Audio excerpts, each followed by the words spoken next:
దేవుని మహోన్నతమైన కృపను బట్టి పరిపూర్ణ సంఘ పరిచర్యలో 20 సంవత్సరాలు పూర్తి చేసుకున్న పెనుయేల్ గాస్పల్ బ్యాప్టిస్ట్ చర్చ్ పక్షముగా ఈ దినమున విచ్చేసినటువంటి అతిరథ మహారథులందరికీ, అధినేతలకును, దేవుని ఉన్నత పిలుపునందుకుని దేవుని సేవలో ఉన్నటువంటి సేవకులకును, చేరినటువంటి వారందరికీ మా సంఘపక్షముగా కృతజ్ఞత అభివందనములను తెలియజేస్తూ ఉన్నాను.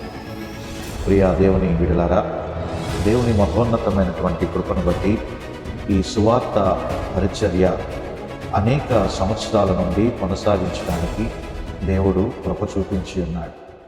మా తండ్రి గారైన లేటు శ్రీ శాఖ జాన్ కృపానందం గారు పోలీస్ డిపార్ట్మెంట్లో ఉద్యోగం చేస్తూ వారికి కలిగినటువంటి రక్షణ అనేకులు పొందుకోవాలని, అటువంటి ఆశయము కలిగి దేవుని సువార్తను ప్రకటిస్తూ వారి గృహములోనే, అనగా పోలీస్ క్వార్టర్స్లోనే 1984వ సంవత్సరంలోనే సండే స్కూల్ను ప్రారంభించి ఉన్నారు. ఈ సండే స్కూలు శ్రీమతి సారిక మేరీ చార్లెస్ అమ్మగారు, కుమారి భానుమతి గారు, శ్రీమతి పద్మావతి గారు, మార్తమ్మ గారు, కనకమ్మ గారు, సుశీలాపాల్ గారు, దమయంతి గారు, మా తల్లిగారైన లక్ష్మీజానమ్మ గారు దేవుని సువార్త పరిచర్యలో నాన్నగారికి సహకారులుగా ఉండి ప్రభు పరిచర్య కొనసాగించారు. సండే స్కూల్గా కొనసాగుతూ ఉంటున్నటువంటి ఈ పరిచర్య మరికొంతమంది వృద్ధులు అనేక మంది వచ్చి దేవుని సన్నిధిలో వారు ప్రార్థనలు చేయించుకోవడము, దేవుని యందు విశ్వాసం ఉంచి రక్షణ పొందడము జరిగి ఉన్నది.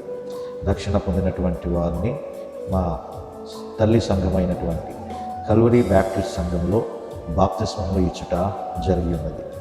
ఈ విధముగా ప్రారంభమైన సండే స్కూల్ ఒక ప్రేయర్ సెల్గా ఆవిర్భవించింది.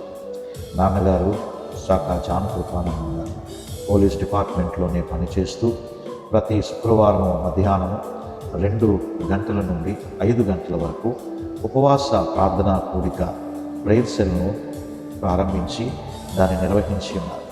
ఇలా జరుగుతున్న సమయంలో ఆయనకు అనేకమైనటువంటి అనారోగ్య సమస్యలను, ఒడిదొడుకులను ఎదుర్కొని దేవుని ఘనమైనటువంటి పరిచర్య చేసి ఆయన ఉన్నతమైన పిలుపును అందుకుని 1998వ సంవత్సరము ఏప్రిల్ 5వ తేదీన మట్టలాదివారపు దినమున ప్రభునందు నిద్రించిరి. అయితే ఈ ప్రేయర్ సెల్ దిక్కులేనటువంటి స్థితిలో, స్థలము లేక, నడిపించేవారు లేక బహుదయనీయమైనటువంటి స్థితిలో ఉన్నది. ఏమి జరుగుతుందో తెలియదు. ఆయన సంకల్పమో, ఆయన ఆశ ఏమవుతుందో తెలియని స్థితిలో పోలీస్ క్వార్టర్స్లో కూడా మేము ఇల్లు ఖాళీ చేయాల్సినటువంటి సమయము ఆసన్నమైంది. కాబట్టి ఎక్కడ ఆరాధించాలో తెలియక అదే పోలీస్ క్వార్టర్స్లో నివాసం అవుతున్నటువంటి బ్రదర్ సిల్కు అనేటువంటి కానిస్టేబుల్ గారిని వారి ఇంటి వెనుక ఉన్న చిన్న స్థలాన్ని ఆరాధన కొరకు కోరగా ఆ స్థలాన్ని మేము శుభ్రము చేసుకుని షెడ్ వేసుకుని అక్కడ దేవుని ఆరాధించడం జరిగినది. ఆ ప్రదేశం అంతయు భయంకరమైనటువంటి దుర్గంధము, పోలీస్ క్వార్టర్స్ తాలూకా సెప్టిక్ ట్యాంకులు నిండిపోయి ఎంతో దుర్గంధమైనటువంటి వాసనతో నిండి ఉండేటువంటిది.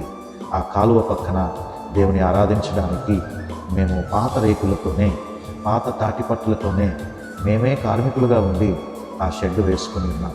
చుట్టూ పండ్లు తాలూకా చెక్క పెట్టెలు, చెక్కలు కట్టుకొని, బ్యానర్లు కట్టుకొని, ఒకే బల్ల, ఒకే ఫ్యాన్, ఒకే ట్యూబ్లైట్ వేసుకుని కొద్దిమందిగా చేరి ప్రతి శుక్రవారము ఆరాధన జరిగించేటువంటి వారు, ఆదివారము సాయంకాలము సండే స్కూలు నిర్వహించేటువంటి వారు. అయితే ఆ ప్రదేశంలో కిందన పందికొక్కులు తిరుగుతూ ఉండేటువంటి, ఎన్నో కన్నాలు పెట్టినప్పుడు వాక్యం చెప్తున్న సందర్భంలో కాలు కిందకి దిగిపోయేటువంటి, కొన్ని సందర్భాల్లో ఒంటి కాళ్ళతో నిలవబడి దేవుని వాక్యము చెప్పేటువంటి సందర్భాలు అనేకమైనటువంటివి ఉన్నాయి. అయితే ప్రియ పరిచారకులు వెన్ని సాధురావు గారు, వెన్ని కృష్ణమ్మ గారు, వారి బిడ్డలు సమర్పణ్, బంగారాజు, సూరిబాబు, అలాగనే లేటు రాములమ్మ గారు ఎంతో శ్రమించి అక్కడ ఉన్నటువంటి స్థలాన్ని వారు సిద్ధపరిచేవారు. అప్పటి నుండే నాకు సహకారులుగా శ్రీమతి రాజామణి గారు, సులోచన గారు అక్కడ సండే స్కూల్ టీచర్లుగా నిర్వహించేటువంటి వారు. 1998వ సంవత్సరం నుండి 2003వ సంవత్సరం వరకు ఎంతో వేదనతో దేవుని సన్నిధిలో ప్రార్థన చేశాం, కనిపెట్టాం, ఉపవాసాలు ఉన్నాం. ఈ సహవాసం ఏమవుతుందో అని దేవునికి మొదలుపెట్టాం. అయితే దేవుడు మా మొరను ఆలకించి ప్రసాద్ గార్డెన్స్లో, అనగా పూర్ణ మార్కెట్ దగ్గరలో ఉన్న ఆ ప్రాంతంలో ఒక చిన్న స్థలాన్ని దేవుడు చూపించున్నాడు. అప్పటికి మా ఆర్థిక స్థితిగతులు చాలా దయనీయంగా ఉండేటువంటివి. ఎక్కడి నుండి ఏ విధమైనటువంటి సహాయము లేదు. ఆ స్థలంలో నా యొక్క ఉద్యోగము కొరకు నాన్నగారు చనిపోగా వచ్చినటువంటి ధనాన్ని దాచిపెట్టినప్పుడు ఆ ధనాన్ని ఇదిగో ఆ స్థలాన్ని ఎలాగైనా కొనుగోలు చేయండి అని నా యొక్క సహోదరుడు, అన్నయ్యను, అలాగనే అమ్మను నేను కోరడము జరిగినది. అయితే వారు దానికి అంగీకరించినప్పుడు ఆ ధనముతో ఆ స్థలాన్ని కొనుగోలు చేయడం జరిగినది. అయితే ఆ స్థలము కొనినప్పుడు ఎంతో అధ్వాన్నంగా ఉండేటువంటిది.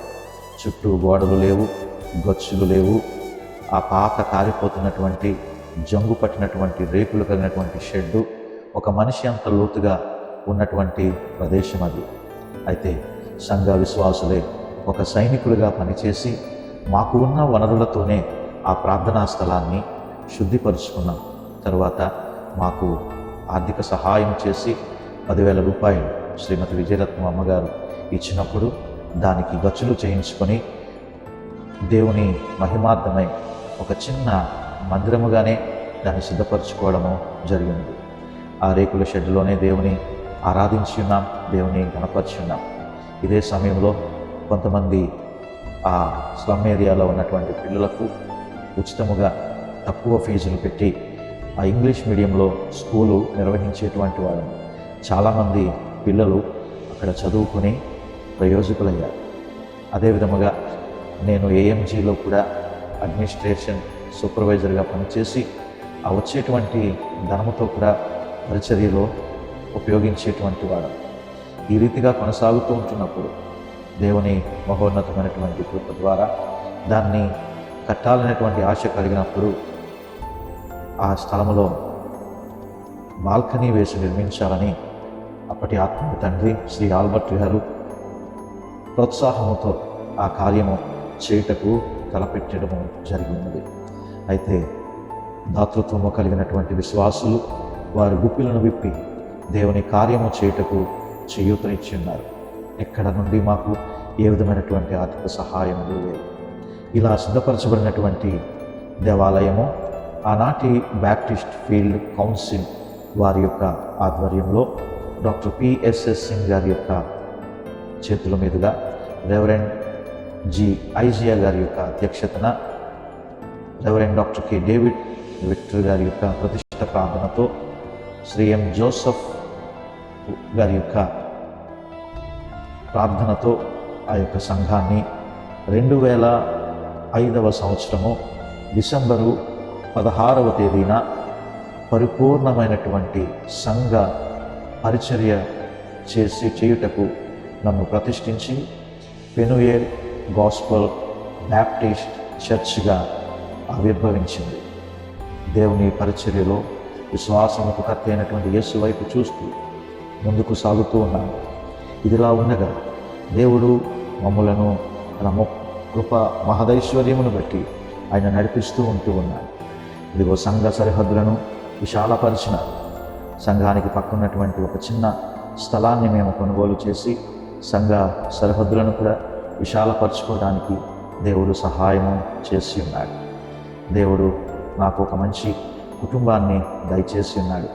నా అన్నగారైనటువంటి శాఖా ప్రసన్న కుమార్ గారిని బట్టి, వారి సహకారాన్ని బట్టి దేవునికి స్తోత్రాలు.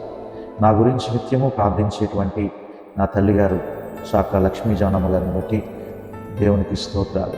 అలాగనే నా ప్రతి సమస్యలో, వేదనలో, దుఃఖములో సహచారిగా ఉండి నన్ను బలపరుస్తున్నటువంటి నా భార్య అనుష కిరణ్ బట్టి, నా బిడ్డలు నిశ్చల్ నియోనాన్ని బట్టి దేవునికి వందనాలు. మరణ పడక మీద ఉన్నటువంటి కోమా స్టేజ్లోకి వెళ్ళినటువంటి నా భార్యను ఈ దినాన్ని దేవుని పరిచర్యలో వాడబడడానికి దేవుడు చూపినటువంటి కృపను బట్టి కూడా దేవునికి స్తోత్రాలు తెలియజేయటకు నేను గుర్తు చేసుకుంటూ ఉన్నాను. మాకున్న సామర్థ్యమును బట్టి గ్రామ సువార్త, కరపత్రికలు పంచుట, హాస్పిటల్లో ఉన్న రోగులను సందర్శించుట, మట్టిల ఆదివారము, ఈస్టరు, గుడ్ ఫ్రైడే, క్రిస్మస్, ఇక అనేకమైనటువంటి పండుగలను ఘనకరముగా దేవుని సువార్త అందేటువంటి విధముగా నిర్వహించడం జరిగింది. సంఘములో అనేకమైనటువంటి విశ్వాసుల జీవితాల్లో అద్భుతమైనటువంటి గొప్ప కార్యాలను సంఘముగా ప్రార్థించగా దేవుడు సహాయం చేసి ఉన్నారు. క్యాన్సర్, ఎయిడ్స్, కరోనా, ఇంకా అనేకమైనటువంటి భయంకరమైనటువంటి రోగముల నుండి విడుదల దయచేసి ఉన్నారు. చావు గోతు నుండి తప్పించి ఉన్నారు. యాక్సిడెంట్లు, ప్రమాదాల నుంచి తప్పించి ఉన్నారు. అనేక మంది గర్భఫలములను పొందుకొని ఉన్నారు. అనేక మంది ఉద్యోగాలను పొందుకొని ఉన్నారు. వివాహాలను సంఘములో చేయుటకు దేవుడు కృప చూపించి ఉన్నారు. నేను కూడా ఒక గవర్నమెంట్ మ్యారేజ్ రిజిస్టర్గా అవటానికి దేవుడు నాకు ఆ బహుమానాన్ని దయచేసి ఉన్నాడు. ఇంచుమించు 300 మందికి పైగా బాప్తిస్మము ఇవ్వడానికి దేవుడు సహాయం చేసి ఉన్నాడు. ప్రతి ఆదివారము సండే స్కూలు, యవన సమాజము, స్త్రీల సమాజము, కుటుంబ యజమానుల కూడికలు, ఆయా స్థలములలో మరి రంగరీజు వీధి, కంచరపాలెం, అదే ప్రకారంగా నేతాజీ నగర్ ఏరియాల్లో ప్రేయర్ సెల్స్ ప్రతి బుధవారము కూడా నిర్వహించడము జరుగుతూ ఉంది. ఒకానొక దినములలో రక్షణ ధ్వని అనేటువంటి విమాస పత్రికను కూడా నిర్వహించుట జరిగినది. అయితే ప్రియ దేవుని బిడ్డలారా, దేవుడు సంఘాన్ని విస్తరింపచేస్తూ మా యొక్క నిస్వార్థ పరిచర్యను చూసి దేవుడు నాకు ఇచ్చినటువంటి దర్శనము ద్వారా మధురవాడలో కూడా శివశక్తి నగర్ దగ్గరలో ఒక స్థలాన్ని కొన్ని సంవత్సరాల క్రితమే కొనుగోలు చేసి ఇదిగో దేవుని మందిరాన్ని అక్కడ కట్టడానికి దేవుడు సహాయం చేస్తున్నాడు. ఇప్పుడు మధురవాడ చర్చిలో కూడా అనేక మంది గొప్ప విశ్వాసులుగా దేవుడు వారిని స్థిరపరిచి ఉన్నాడు. ఇంచుమించు 70 మంది ప్రతి ఆదివారం కూడుకొని దేవుని ఆరాధిస్తూ ఉన్నారు.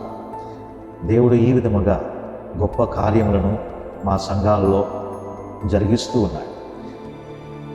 ప్రసాద్ గార్డెన్ చర్చ్లో ప్రతి ఆదివారము 400 మంది ఆరాధిస్తూ ఉన్నారు. మధురవాడలో 70 మంది ఆరాధిస్తూ దేవుని మేము గణపరుస్తూ ఉన్నాం. ముఖ్యంగా ఆదివారము ఉదయకాలము 2 ఆరాధనలు ప్రసాద్ గార్డెన్స్లోను, 1 ఆరాధన మధురవాడలోను జరగటానికి ఆరాధనలు నేను వెళ్ళి దేవుని వాక్య పరిచర్య చేయడానికి ఆయనే ఆత్మీయ బలాన్ని ఇచ్చి నడిపిస్తూ ఉన్నాడు. ప్రియ దేవుని బిడ్డలారా, ఈ మాటలన్నీ కూడా నా యొక్క గొప్పతనము కొరకు, మా సంఘం యొక్క గొప్పతనము కూడా కొరకు కాదు, కానీ పెంట కుప్ప మీద నుండి దీనులను లేవనెత్తువాడు ఆయనే అనేటువంటి ఆ సత్యాన్ని ఎలాగూ రుజువుపరిచి ఉన్నాడో మీ అందరికీ తెలియపరచాలనేటువంటి ఒక గొప్ప ఆశతో ఈ యొక్క కార్యక్రమాన్ని మేము నిర్వహించి దేవుని గణపరుస్తూ ఉన్నాం. ఆనాడు గుడారాల పండుగ ఇశ్రాయేలీల ప్రజలు ఏ విధముగా జరుపుకునేటువంటి వారు, అదే విధముగా ఈ గుడారపు పండుగను బట్టి కూడా నేను దేవునికి స్తోత్రాలు తెలియజేస్తూ ఉన్నా. మా స్థితి, మా గతి మార్చి మమ్మల్ని స్థిరపరిచి మమ్మల్ని ఆశీర్వదించి దీవించి ఒక మట్టి ఘట్టము దేవుని చేతిలో పాత్రగా ఏ విధముగా వాడబడుతున్నదో మేము తెలియపరచడానికి సాక్షార్థమై ఈ చిన్న ప్రయత్నము చేయించున్నాం. ప్రియ దైవజనులారా, మా శ్రేయోభిలాషులారా, మీ అందరికీ మరొకసారి హృదయపూర్వకమైనటువంటి వందనాలు తెలియజేస్తూ ఈ పరిచర్య ఇంకను దేవుని రాకడ పర్యంతము దేవుని ఘనపరచడానికి, మహిమపరచడానికి, ఆయన రాకడలో ఎత్తబడేటువంటి సంఘములలో మా చిన్న సంఘాలు ఉండుటకు మీ ప్రార్థన, మీ సహకారములను అందించాలని మరొకసారి హృదయపూర్వకమైనటువంటి కృతజ్ఞతలతో, వందనములతో ప్రభు సేవకుడు రెవరెండ్ సాకా కిరణ్ కుమార్.